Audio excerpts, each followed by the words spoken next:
Tous, bonjour à toutes. Nous allons vous présenter donc le thème suivant, comment emprunter en 2022, avec les différentes solutions de financement. On le sait tous aujourd'hui, en tout cas on se pose tous la question de savoir comment optimiser son financement, comment obtenir un financement. Malgré des taux de crédit immobilier qui restent très bas, emprunter n'est pas toujours très simple, notamment pour ceux qui achètent pour la première fois. Vous le savez ou pas, puisque vous n'êtes pas spécialisé dans le domaine, les recommandations du HCSF, donc du Haut Conseil de stabilité financière, peuvent parfois être pénalisantes puisque la durée de prêt ne peut pas excéder 25 ans, voire 27 ans lorsque il y a un report d'échéance, et le taux d'endettement ne peut pas dépasser les 35%. Donc mon collègue David, d'ailleurs, reviendra sur le sujet, notamment sur les normes bancaires ensuite. Et Anthony reviendra sur l'accompagnement nécessaire d'un expert en financement pour vous apporter les meilleures solutions. Donc se posent les questions suivantes pour toutes et tous. Comment emprunter dans les meilleures conditions ? Les banques généralistes et les banques mutualistes sont impactées par ces règles contraignantes. Et la question se pose de savoir comment optimiser la qualité de son dossier pour concrétiser son futur rêve, notamment son futur projet d'acquisition. Comment gagner en pouvoir d'achat? C'est aussi la question qui se pose aujourd'hui, notamment comment réduire son coût de crédit. Donc deux solutions s'offrent à vous. On peut effectivement vous accompagner via la renégociation du taux immobilier pour permettre de dégager de la souplesse et ajouter une enveloppe de trésorerie qui vous permettra d'acquérir votre futur projet. Évidemment, vous pouvez également revoir votre assurance. Le fait aussi de pouvoir restructurer vos prêts n'est pas négligeable, il faut le savoir. La restructuration financière vous permet aussi de pouvoir reprendre plusieurs lignes de crédit pour n'en faire qu'une seule et ajouter une nouvelle enveloppe qui vous permettra soit de financer des travaux, soit de financer un futur projet immobilier. Donc je laisse la main à David qui va revenir sur les normes bancaires de manière un peu plus détaillée. Oui, merci Virginie. Donc en fait, ce qu'il faut savoir, comme l'a annoncé Virginie, c'est que les normes bancaires se sont resserrées et vraiment très resserrées depuis le 1er janvier 2022, puisque maintenant les établissements bancaires ne peuvent plus aller au-delà de 25 ans pour les financements immobiliers, voire 27 ans lorsque nous allons être sur des projets de financement de construction ou alors de vente en l'état futur d'achèvement. Donc ça, c'est la première règle, la durée, 25 ans, 27 ans, suivant le projet. La deuxième règle également, c'est le taux d'endettement, puisque c'est 35% maximum. 35%, donc ce qui va derrière permettre soit de pouvoir finaliser un dossier de financement, soit être un petit peu bloqué. Donc ça, on va voir un petit peu dans le détail comment on peut faire à ce moment-là. De ce fait, ce qui est intéressant à savoir tout de même, c'est que ça limite quand même au niveau de l'accès au crédit immobilier pour les foyers modestes, puisque cette règle de 35% peut les bloquer du fait qu'ils ne peuvent pas avoir d'apport.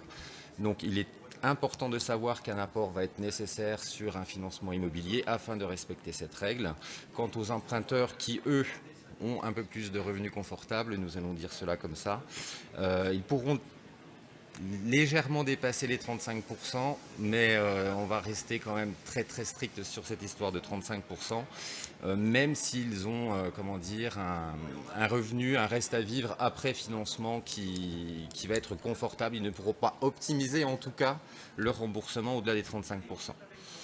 Donc lorsqu'on a vu ces deux règles-là et puis la difficulté qui peut se poser pour le nouveau financement, il va être important de pouvoir à ce moment-là utiliser un expert qui lui peut apporter des solutions, qui peut aider, optimiser un montage, aller sur des montages différents, voire des fois spécifiques, qui vont permettre vraiment de réduire au maximum les mensualités afin de rester dans ces règles de 35%. À savoir, dernière chose également, c'est que les banques peuvent, dans certains cas, dépasser quand même les 35%. Donc il y a maintenant une dérogation également mise en place de 20% des dossiers. Et ces 20% vont concerner uniquement, par contre, les personnes qui ont acheté leur résidence principale ou alors les primo-accédants. Donc, ce sont vraiment des règles très strictes et ces 20% sont à respecter au niveau des banques, bien sûr sous peine d'amende, puisque c'est quand même une directive du Haut Conseil de stabilité financière. Donc maintenant, je vais laisser la parole à Anthony, qui va nous parler et nous éclairer surtout sur comment concrétiser un projet et être accompagné par un expert. Oui, tout à fait. Donc, comme le disait David juste avant, les règles bancaires se sont durcies depuis quelques temps. On a l'endettement, on a le fait que les banques sont plus exigeantes au niveau de l'apport. Donc le fait d'être accompagné par un expert est encore plus aujourd'hui important pour ces personnes-là. Alors, je dirais grosso modo, il y a le courtier en prêt immobilier, donc l'expert en financement, accompagne principalement sur 2 axes différents. Je dirais la première catégorie de clients qu'on accompagne, c'est une clientèle de négociation. C'est-à-dire que notre job, on travaille avec toutes les banques sans exception, et notre but, c'est justement de négocier les meilleures conditions. Alors, qu'est-ce que c'est meilleures conditions ? Meilleures conditions, on entend souvent le taux.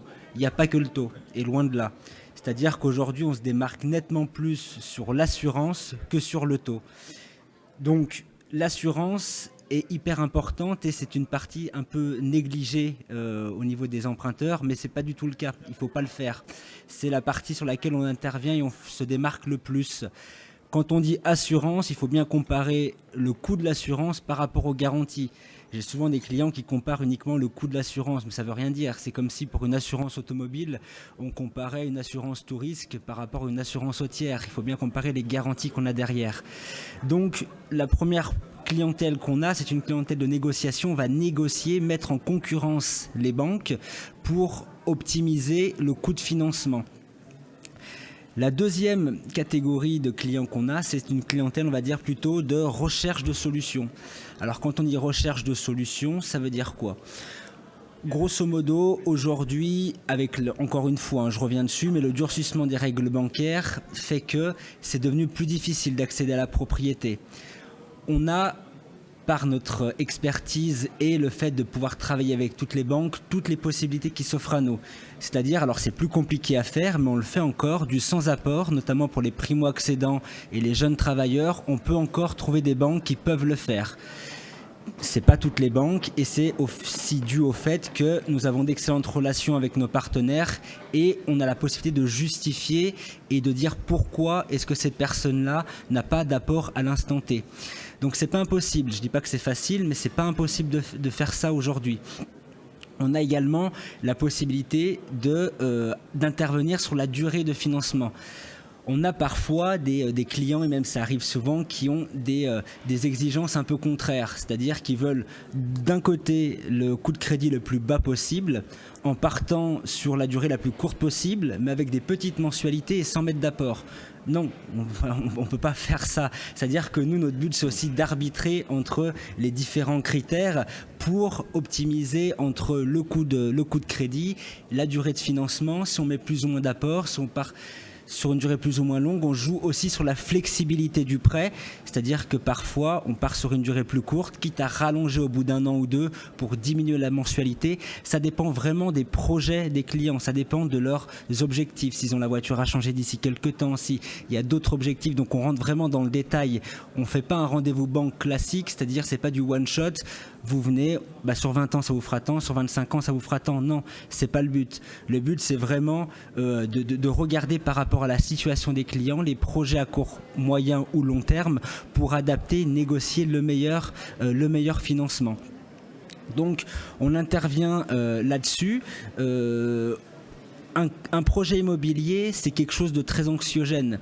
Nous on fait ça tous les jours, donc pour nous ça paraît évident, mais quand quelqu'un va faire peut-être 1, 2 ou maximum 3 projets en moyenne dans une vie, c'est quelque chose de très important. Et quand on signe un compromis ou qu'on part sur une construction, le délai moyen pour obtenir le financement, c'est 2 mois. En 2 mois, il est impossible de maîtriser l'ensemble des offres bancaires. Moi-même, j'ai mis bien 2 ans pour maîtriser exactement tout ce que proposent les banques, que ce soit au niveau du crédit, mais également au niveau de l'assurance. Donc le problème qu'il y a, c'est que si on signe un compromis ou part sur un projet de construction, en 2 mois, c'est impossible de tout maîtriser. D'où le fait d'être accompagné par un expert qui va pouvoir vous orienter et tout de suite cibler les quelques banques qui seraient susceptibles d'intervenir ou de vous correspondre à 100% au niveau du financement. Donc voilà, ce qui concerne l'accompagnement, ce qu'on fait au quotidien. Avec plaisir, on peut vous recevoir pour étudier votre tout type de projet. On intervient vraiment sur l'immobilier. On a les solutions avec Virginie, également sur la partie regroupement de prêts pour préparer un projet immobilier. L'expertise est gratuite, j'insiste là-dessus parce que souvent on pense que c'est payant dès le départ, mais non, c'est uniquement en cas de finalisation de la demande. C'est-à-dire on vous fait une offre, vous l'acceptez, vous passez chez le notaire. C'est uniquement à ce moment-là que ça devient payant. Donc, c'est avec grand plaisir qu'on vous recevra pour étudier justement votre projet immobilier. Vous pouvez nous retrouver sur le stand A34, donc chez Crédit Expert, et de toute façon on est présent au niveau national. On a 22 agences en France, donc il y a très probablement une agence de proximité selon l'endroit auquel vous habitez. On est présent sur Dijon, au 32 rue de Vosges. On se tient avec plaisir à votre disposition pour tout renseignement. Merci. Merci. Merci de votre attention. Et si vous avez des questions, n'hésitez pas à passer sur le stand. À très vite.